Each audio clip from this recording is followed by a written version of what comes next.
State of Iowa is Chad Doerman, 2023 CRA 1975.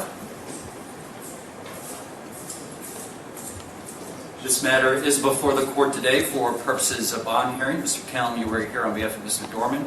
Mr. DeCalvi, Mr. Gadd. That a bond of $75,000 with order conditions will be imposed. Thank you. Thank you, Mr. DeCalvi. Judge, at this point, I'm going to let Mr. Gast handle the bond on our behalf. Thank you. Good morning, Judge. Good morning. Judge, we've got law enforcement with us here today. Our office has been involved. Lots of people in our office have been involved with law enforcement throughout yesterday afternoon and evening, all the way through this morning. And the facts I have for you at this point are as follows. The trauma that this man has inflicted on his family, the community, law enforcement, first responders, and all of the rest of us who have any idea what's going on here is unspeakable. There's been a full admission in this case, Judge. The case is still new. We're still discovering facts. Incomprehensible cruelty. The father that stands before you lined up his 3 young boys, and he executed them in his own home with a rifle. They were ages 3, 4, and 7, Judge. In an act of desperation to save her children, the mother at some point grabbed the gun. The father was able to flee into a field near the home.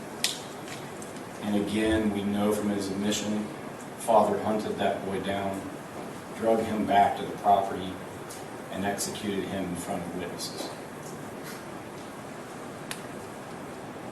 The mother was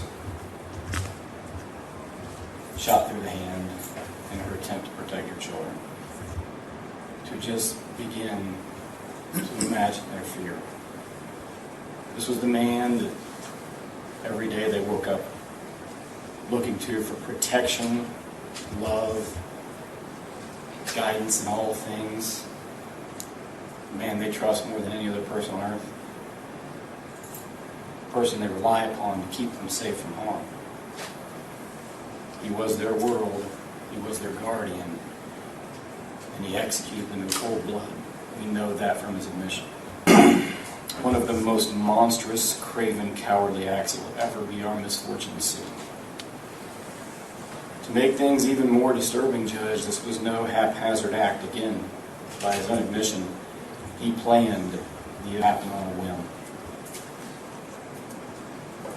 He's confessed to what I believe is the worst crime, at least I hope, that I'll see in my lifetime.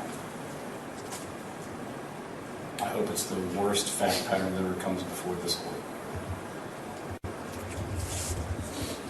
Judge, it's important for the court to know, and Monroe Township Fire and EMS and other first responders bravely respond to the scene where they don't know what's going on.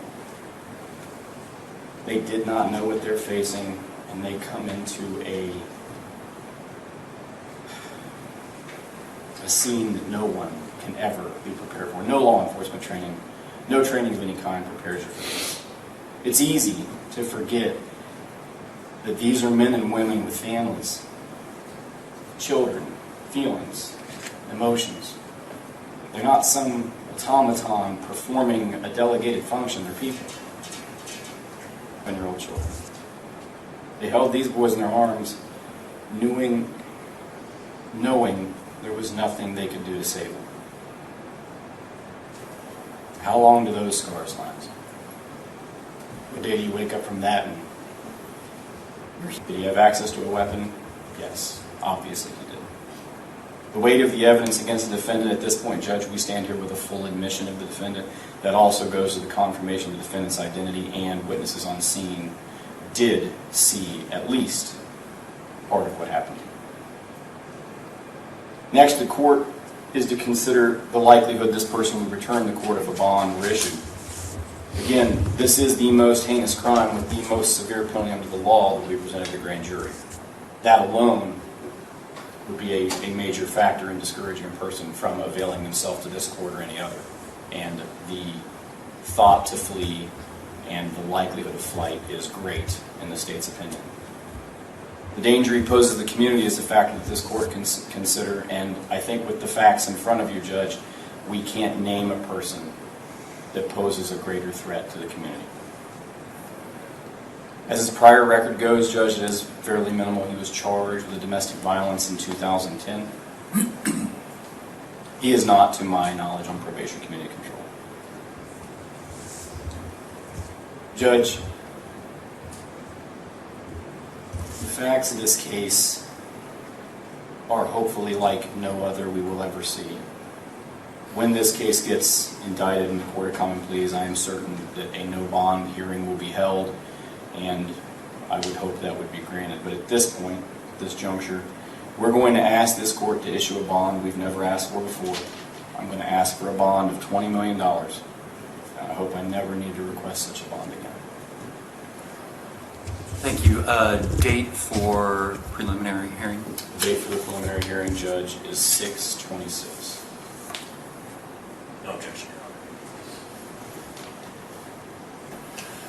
The preliminary hearing will be set for June 26th at 1 p.m.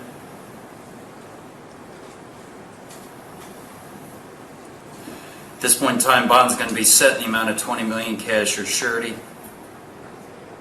Anything else at this time, Mr. Gast? No, Judge. Mr. Cal? Mr. Cal, anything further? Nothing at this All time. right, thank you.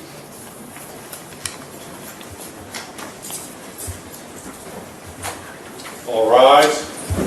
Court is